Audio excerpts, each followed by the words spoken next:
ಚುನಾವಣೆ ಸಮೀಪಿಸುತ್ತಾ ಇದ್ದು ಬೆಳಗಾವಿಯ ಸವದತ್ತಿ ಯಲ್ಲಮ್ಮ ಕ್ಷೇತ್ರದಲ್ಲಿ ಕಾಂಗ್ರೆಸ್ಗೆ ಬಂಡಾಯದ ಬಿಸಿ ತಟ್ಟಿದೆ. ಟಿಕೆಟ್ ವಂಚಿತ ಸೌರಭ ಚೋಪ್ರಾ ಸವದತ್ತಿಯಲ್ಲಿ ಕಾರ್ಯಕರ್ತರ ಬೃಹತ್ ಸಭೆಯನ್ನು ನಡೆಸಿದ್ದಾರೆ. ನನಗೆ ಕಾಂಗ್ರೆಸ್ನ ಟಿಕೆಟ್ ಸಿಗದೇ ಇದ್ರೆ ಸ್ಪರ್ಧೆ ಮಾಡೋ ಉದ್ದೇಶ ಇರಲಿಲ್ಲ. ನೀವೆಲ್ಲ ಒತ್ತಾಯ ಮಾಡ್ತಿದ್ದೀರಿ ಅಂದ ಮೇಲೆ ನಿಂತುಕೊಳ್ತೀನಿ. ಕೊನೆ ಉಸಿರಿರೋ ತನಕ ನಿಮ್ಮ ಸೇವೆ ಮಾಡ್ತೀನಿ ಅಂತ ಸೌರಭ ಚೋಪ್ರಾ ಘೋಷಿಸಿದರು. ಧಾರವಾಡ ಜಿಲ್ಲೆಯ ಕುಂದಗೋಳದಲ್ಲಿ ಬಿಜೆಪಿಯ ಟಿಕೆಟ್ ಆಕಾಂಕ್ಷಿಗಳಿಬ್ಬರ ಆಣೆ ಪ್ರಮಾಣ ಮಾಡಿದ್ದಾರೆ. ಯಡಿಯೂರಪ್ಪ ಆಪ್ತ ಮಾಜಿ ಶಾಸಕ ಎಸ್ಐ ಚಿಕ್ಕನಗೌಡರ ಹಾಗೂ ಜೋಶಿ ಆಪ್ತ ಎಂಆರ್ ಪಾಟೀಲ್ ಶಂಭುಲಿಂಗೇಶ್ವರ ದೇವಸ್ಥಾನದಲ್ಲಿ ಪರಸ್ಪರ ಕಂಕಣ ಕಟ್ಟಿಸಿಕೊಂಡು ಆಣೆ ಮಾಡಿದ್ದಾರೆ. ಪಕ್ಷ ಯಾರಿಗೆ ಟಿಕೆಟ್ ಕೊಟ್ಟರೂ ಕೂಡ ಅನ್ಯ ಪಕ್ಷದ ಕಡೆ ಮುಖ ಮಾಡದೆ, ಯಾರಿಗೂ ಕೂಡ ದ್ರೋಹ ಮಾಡದೆ, ಒಳ ಒಪ್ಪಂದ ಮಾಡಿಕೊಳ್ಳದೆ ಪಕ್ಷದ ಗೆಲುವಿಗೆ ದುಡಿತೀವಿ ಅಂತ ಆಣೆ ಪ್ರಮಾಣ ಮಾಡಿದ್ದಾರೆ. ಪಕ್ಷದ ಬದ್ಧತೆಯ ಕಾರ್ಯಕರ್ತನಾಗಿ ನನ್ನ ಪಕ್ಷ ಯಾರನ್ನೇ ಅಭ್ಯರ್ಥಿಯನ್ನಾಗಿಸಿದರೂ ಅನ್ಯ ಪಕ್ಷದ ಕಡೆ ಮುಖ ಮಾಡದೆ ಪಕ್ಷಕ್ಕೆ ದ್ರೋಹ ಮಾಡದೆ ಯಾರೊಂದಿಗೂ ಒಳ ಒಪ್ಪಂದ ಮಾಡಿಕೊಳ್ಳದೆ ಪಕ್ಷದ ಗೆಲುವಿಗೆ ಕಂಕಣಬದ್ಧನಾಗಿ ಅವಿರತವಾಗಿ ಶ್ರಮಿಸುತ್ತೇನೆ. ಇನ್ನು ಶಿರಸಿಯಿಂದ ಭೀಮಣ್ಣ ನಾಯ್ಕಗೆ ಕಾಂಗ್ರೆಸ್ ಟಿಕೆಟ್ ನೀಡಿದ ಹಿನ್ನೆಲೆ ಟಿಕೆಟ್ ಆಕಾಂಕ್ಷಿಯಾಗದ ವೆಂಕಟೇಶ ಹೆಗಡೆ ಹೊಸಬಾಳೆ ಅಸಮಾಧಾನಗೊಂಡಿದ್ದಾರೆ. ಹೀಗಾಗಿ ಬಂಡಾಯ ಅಭ್ಯರ್ಥಿಯಾಗಿ ಸ್ಪರ್ಧಿಸುವುದಾಗಿ ಘೋಷಣೆ ಮಾಡಿದ್ದಾರೆ. ಶಿರಸಿ ಸಿದ್ದಾಪುರ ಕ್ಷೇತ್ರದಿಂದ ಬಂಡಾಯವಾಗಿ ಅಖಾಡಕ್ಕಿಳಿದು 25,000ಕ್ಕೂ ಅಧಿಕ ಮತಗಳಿಂದ ಗೆಲ್ಲುವ ವಿಶ್ವಾಸವನ್ನು ವ್ಯಕ್ತಪಡಿಸಿದ್ದಾರೆ.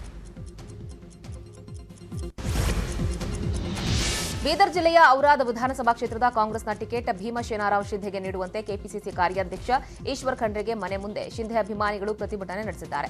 ಈ ಬಾರಿ ಔರಾದ್ ವಿಧಾನಸಭಾ ಕ್ಷೇತ್ರದಲ್ಲಿ ಭೀಮಸೇನಾರಾವ್ ಶಿಂಧೆಗೆ ಟಿಕೆಟ್ ಕೊಟ್ಟರೆ ಗೆಲ್ಲೋದು ಸುಲಭ, ಆದರೆ ಬೇರೆಯವರಿಗೆ ನೀಡಿದ್ರೆ ಗೆಲ್ಲೋದು ಕಷ್ಟ. ಹಾಗಾಗಿ ಶಿಂಧೆ ಅವರಿಗೆ ಟಿಕೆಟ್ ನೀಡಿ ಅಂತ ಪ್ರತಿಭಟನೆ ಮೂಲಕ ಆಗ್ರಹಿಸಿದ್ದಾರೆ.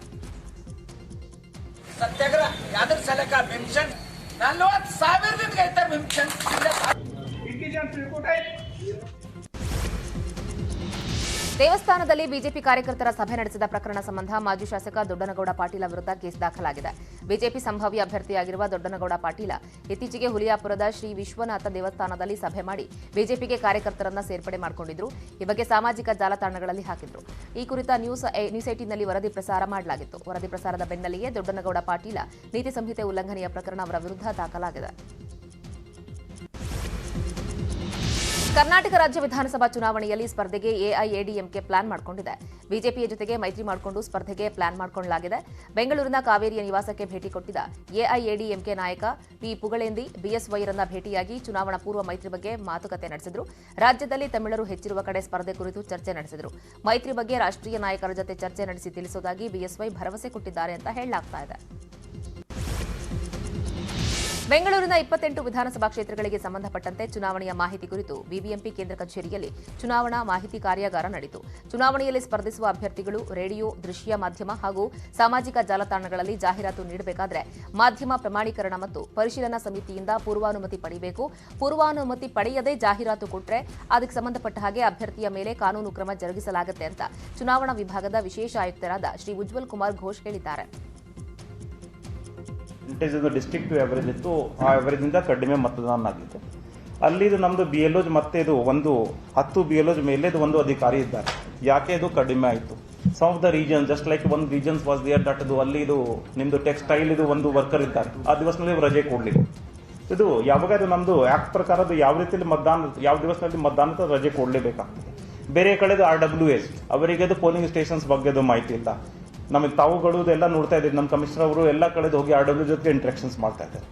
4,000 ನಮ್ಮದು ಈ ಶಾಲೆಗಳು ಇದೆ, ಕಾಲೇಜ್ಗಳು ಇದೆ, ಎಲೆಕ್ಟ್ರಲ್ ಲಿಟ್ರಸಿ ಕ್ಲಬ್ ಇದು ಮಾಡಿದ್ದೀವಿ. ಅದಕ್ಕಾಗಿ ನಮ್ಮದು ಅದರದ್ದು ಪಾರ್ಟಿಸಿಪೇಷನ್ ಮುಂಚೆ ಇಂದು ರಾತ್ರಿ ಪ್ರಧಾನಿ ಮೋದಿ ಅವರು ರಾಜ್ಯಕ್ಕೆ ಆಗಮಿಸಲಿದ್ದಾರೆ. ಚಾಮರಾಜನಗರ ಜಿಲ್ಲೆಯ ಬಂಡೀಪುರದಲ್ಲಿ ನಾಳೆ ಪ್ರಧಾನಿ ಮೋದಿ ಅವರು ಹುಲಿ ಸಫಾರಿಯನ್ನು ನಡೆಸಲಿದ್ದಾರೆ. ರಾಜ್ಯದಲ್ಲೇ ಅತಿ ಹೆಚ್ಚು ಹುಲಿಗಳ ಆವಾಸ ಸ್ಥಾನವಾಗಿರುವ ಬಂಡೀಪುರ ಹುಲಿ ಯೋಜನೆಗೆ 50 ವರ್ಷ ತುಂಬಿದ ಸಂದರ್ಭದಲ್ಲೇ ಪ್ರಧಾನಿ ಮೋದಿ ನಾಳೆ ಹುಲಿ ರಕ್ಷಿತಾರಣ್ಯಕ್ಕೆ ಭೇಟಿ ಕೊಡುತ್ತಿದ್ದಾರೆ. ಬಂಡೀಪುರದಲ್ಲಿ ನಾಳೆ ಪ್ರಧಾನಿ ಮೋದಿ ಅವರು ಹುಲಿ ಸಫಾರಿಯನ್ನು ನಡೆಸಲಿದ್ದು ಬಳಿಕ ಅರಣ್ಯ ಸಿಬ್ಬಂದಿ ಜೊತೆ ಸಂವಾದವನ್ನು ಕೂಡ ನಡೆಸುತ್ತಾರೆ. ಬಳಿಕ ಮೈಸೂರಿನಲ್ಲಿ ನಡೆಯುವ ಹುಲಿ ಯೋಜನೆಯ ಸುವರ್ಣ ಮಹೋತ್ಸವ ಕಾರ್ಯಕ್ರಮದಲ್ಲೂ ಕೂಡ ಭಾಗಿಯಾಗಲಿದ್ದಾರೆ. ನಾಳೆ ಬಂಡೀಪುರಕ್ಕೆ ಪ್ರಧಾನಿ ಮೋದಿ ಅವರ ಭೇಟಿಗೆ ಭರದ ಸಿದ್ಧತೆ ಕೈಗೊಳ್ಳಲಾಗ್ತಾ ಇದೆ. ಬಂಡೀಪುರ ಹೊರವಲಯದ ಮೇಲುಕಾಮನಹಳ್ಳಿ ಬಳಿ 3 ಹೆಲಿಪ್ಯಾಡ್ಗಳನ್ನು ನಿರ್ಮಿಸಲಾಗಿದ್ದು, ಈಗಾಗಲೇ ವಾಯುಪಡೆ ಹೆಲಿಕಾಪ್ಟರ್ಗಳು ಪರೀಕ್ಷಾರ್ಥವಾಗಿ ಬಂದಿಳಿದು ಕಾರ್ಯಾಚರಣೆ ನಡೆಸಿದ್ದಾರೆ. ಅರಣ್ಯ ಸಿಬ್ಬಂದಿ ಹಾಗೆ ಅಧಿಕಾರಿಗಳಿಗೆ ಕೊರೋನಾ ಟೆಸ್ಟ್ ನಡೆಸಲಾಗಿದ್ದು, ಬಂಡೀಪುರ ಕ್ಯಾಂಪ್ನಲ್ಲಿ ಎಸ್ಪಿಜಿ ಸಿಬ್ಬಂದಿ ಬೀಡು ಬಿಟ್ಟಿದ್ದಾರೆ. ಬಂಡೀಪುರದ ಸುತ್ತಮುತ್ತ ಬಿಗಿ ಭದ್ರತೆಯನ್ನ ಕೈಗೊಳ್ಳಲಾಗಿದ್ದು, ಇವತ್ತು ಸಂಜೆ 4ರಿಂದಲೇ ಬಂಡೀಪುರದ ಮೂಲಕ ಹಾದು ಹೋಗುವ ರಾಷ್ಟ್ರೀಯ ಹೆದ್ದಾರಿಯಲ್ಲಿ ಭಾರೀ ವಾಹನ ಸಂಚಾರವನ್ನು ನಿರ್ಬಂಧಿಸಲಾಗಿದೆ. ಇನ್ನುಳಿದ 10 ಸುದ್ದಿಗಳನ್ನು ನೋಡ್ತಾ ಹೋಗೋಣ ಒಂದು ಬ್ರೇಕ್ ಆದ್ಮೇಲೆ.